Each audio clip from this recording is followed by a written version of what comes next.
Hello সবাইকে, আশা করি তোমরা সবাই ভালো আছো। বেশ কিছুদিন পরই আবার ভয়েস ওভার দিচ্ছি। আজকে একটি জামার ওপরে একটি কার্টুন ক্যারেক্টার কিভাবে করি সেটা আমি করে দেখাচ্ছি।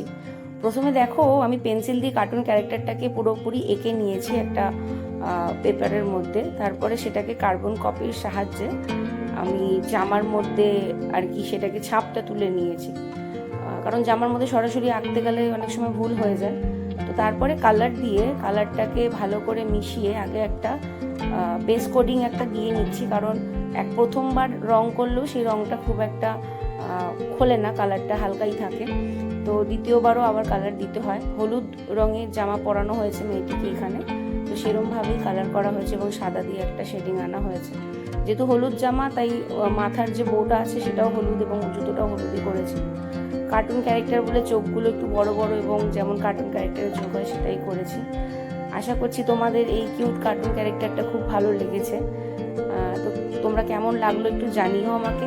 আর তোমরা যদি মনে করো যে তোমাদের জামা কাপড় এরকম আঁকাতে চাও, তার জন্য তোমরা আমাকে কন্ট্যাক্ট করতে পারো। আর ভিডিওটা কেমন লাগলো বলো। Thank you.